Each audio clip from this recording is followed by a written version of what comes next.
तो सबसे पहला क्वेश्चन ये है, कंक्रीट की जब प्लेसमेंट की जाती है, मतलब कंक्रीट को डाला जाता है, उस दौरान क्या क्या ध्यान रखना है। ये आपको बेसिक है, पता होगा, लेकिन फिर मैं आपको बताता हूँ।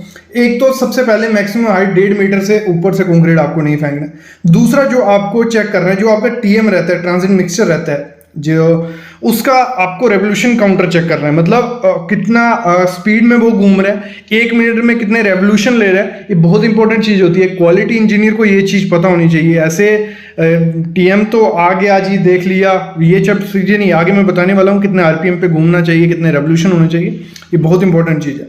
जब कंक्रीट वहां पे आपका टीएम पहुंच गया, क्या रास्ते में किसी ने पानी तो नहीं डाला उसमें, जहाँ वहां खड़ा टीएम खड़ा हुआ है, ट्रांजिट में खड़ा है, उसमें कोई पानी तो नहीं डाल रहा है, और उसको कहीं ऐसे तरीके से नहीं फेंका जा रहा है कि सेग्रीगेशन हो रहा है, मतलब 1.5 मीटर के दूर से हाइट से फेंक रहे हैं, और जब फेंक रहे हैं थोड़ा स्पीड में टीएम घूम रहा है, फिर बाहर गिर रहा है वो जोर से, ऐसा कुछ तो नहीं हो रहा है। फिर आपके लिए वो आपको देखना है कि जो शोवल होती है, मतलब कांटेदार, मतलब देखो दंदी बोलते हैं जिसमें, मोस्टली साइड पे दंदी बोलते हैं लेवल लैंग्वेज में, वो दंदी यूज की जा रही है, कहीं वो तो नहीं यूज किया, रैकिंग जो होती है वो बेलचा ऐसा, वो तो यूज नहीं किया जा रहा है, और कहीं वाइब्रेटर तो नहीं यूज किए जा रहे हैं। मतलब कुछ जगह क्या होता है, कंक्रीट एकदम से बहुत ज़्यादा डाल दिया जाता है, फिर क्या किया जाता है, वाइब्रेटर घुसाया जाता है उसमें कि कंक्रीट अपने आप फ्लो कर दे, उससे क्या होता है, अलग अलग मटेरियल हो जाता है। तो ये सब चीज़ें देखनी होती है, ठीक है।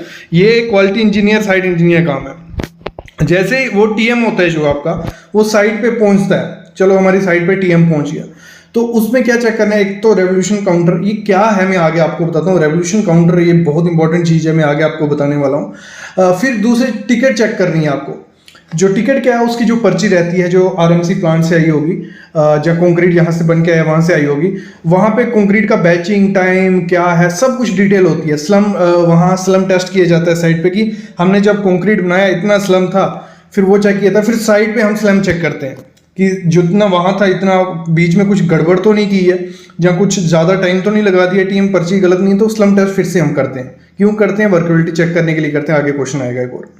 टेम्परेचर चेक करते हैं, जैसे कंक्रीट साइट पे पहुंचता है तो आपका जो टेम्परेचर होना चाहिए कंक्रीट का, वो होना चाहिए 32 डिग्री सेल्सियस, मतलब 35 तक, चलो ऐसा कुछ टॉलरेंस रखी होती है, 35 डिग्री से ज़्यादा नहीं होता है, तो मैक्सिमम 32 डिग्री वहाँ या 35 डिग्री आपका होना चाहिए। नेक्स्ट जो आपको देखना होता है, जो लैब टेक्नीशियन होता है, जिसने वो टेस्ट वगैरह परफॉर्म करने हैं, क्योंकि इंजीनियर तो नहीं वो साइड पे करेगा, वो वहाँ पे प्रेजेंट है कि नहीं वो देखने हैं, वो टेस्ट कर रहा है कि नहीं, वो आपका क्वालिटी इंजीनियर का काम है। फिर आपको देखना है 6 क्यूब या 4 सिलेंडर वहाँ पड़े हैं कि नहीं, हर 50 एम क्यूब के लिए। आपको पहले क्वांटिटी देख लेना, आपको कंक्रीटिंग आज कितना होने वाला है, उस बेसिस पे आपको वहाँ पे क्यूब आपके अवेलेबल होने चाहिए। अगर आप सिलेंडर यूज़ कर रहे हो, अगर क्यूब होंगे तो 6 क्यूब हमें चाहिए, और अगर सिलेंडर होगा तो 4 सिलेंडर हम चेक करते हैं। तो फिर आ गया क्वेश्चन वही स्लम टेस्ट वाला, कि स्लम टेस्ट क्यों किया जाता है। स्लम टेस्ट किया जाता है कंक्रीट की कंसिस्टेंसी, वर्कबिलिटी चेक करने के लिए, to determine the consistency of workability of fresh मुगिंग। मतलब सिंपल भाषा में समझो, हम स्लम टेस्ट करते हैं, एक तो हमें उससे वाटर रेशो भी पता चलती है कि पानी ज़्यादा तो नहीं है, फिर हमें मिक्सिंग का काफ़ी चीज़ें पता चलती है कि जो कंक्रीट हम यूज़ करने जा रहे हैं वो वर्केबल है कि नहीं, मतलब ज़्यादा कंक्रीट टाइट तो नहीं है, मतलब पानी तो कम नहीं है, जहाँ पानी ज़्यादा तो नहीं है, ये सब चीज़ें हम स्लम टेस्ट में चेक कर लेते हैं। फिर होता है अलोएबल स्लम्प, तो कितना एक्सेप्टेबल अलोएबल स्लम्प होता है। देखो ड्राई सैंपल होता है, जब जो कंक्रीट जहाँ पे मास कंक्रीट होने जा रहा है, मतलब प्लम कंक्रीट है या मास कंक्रीट है, जहाँ पे स्पेसिंग बहुत ज़्यादा है, मैश की को सरिया इतना यूज़ नहीं कंक्रीट है, वहाँ से 25 से 50 mm अगर आपको स्लम मिलता है वो चलेगा, वो अच्छा कंक्रीट है। लेकिन वहाँ मोस्टली क्या करते हैं लोग, वाटर ज़्यादा रखते हैं, एकदम से फ्लो कर रहा है, वो उसकी स्ट्रेंथ नहीं होती, उसमें क्रैक्स आ जाते हैं। वो क्रैक्स ऐसे आते हैं, श्रिंकेज क्रैक, जो ऊपर से नीचे तक क्रैक्स रहते हैं, उसमें सीपेज के चांसेस काफ़ी ज़्यादा होते हैं। तो जो बेड कंक्रीट किया जाता है, मतलब जहाँ पे मैश ज़्यादा है, सरिया बहुत ज़्यादा है, डेंस है, और जब पंप से कंक्रीट करने वाले हो, तो वहाँ पे 150 से 175 mm क्या किया जाता है, स्लम्प लिया जाता है। ये भी आपको चेक करना होता है, ठीक है, ये चीज़ है।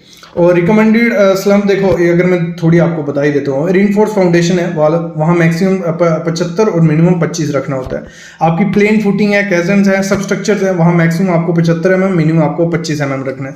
बीम और इनफोर्स बॉल है, वहाँ पे आपको मैक्सिमम 100 mm, मिनिमम 25 mm आपको रखना है। फिर आपकी बिल्ड कॉलम है जो स्लम्प, मैक्सिमम आपको 100 mm, मिनिमम 25 mm रखना है। पेमेंट्स या स्लैब है 75 ये चीज़ें आपको रखनी। मास कंक्रीट हो रहा है जैसे मैंने बताया, वहाँ 25 50 75 मैक्सिमम इतना रखना, ज़्यादा रखोगे श्रिंकेज क्रैक्स आएंगे।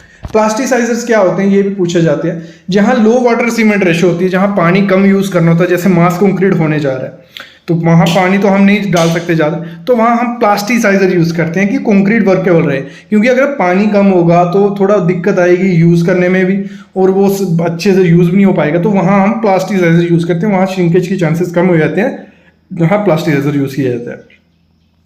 जैसे हमने पहले देखा मैक्सिमम टेम्परेचर कंक्रीट का कितना रखना होता है स्ट्रक्चर में डालने से पहले, तो 32 डिग्री रखिए, 32 से 35 डिग्री। उससे ज़्यादा अगर होगा तो वो कंक्रीट नहीं यूज़ करना चाहिए, क्योंकि उसमें हाइड्रेशन प्रोसेस स्टार्ट हो चुका है, वो सही नहीं है। जो पेविंग की जाती है, पेमेंट डाली जाती है रोड में या ऐसे पेविंग की जाती है, पेमेंट की जाती है कंक्रीट की, तो उसका मिनिमम टेम्परेचर कितना होना चाहिए?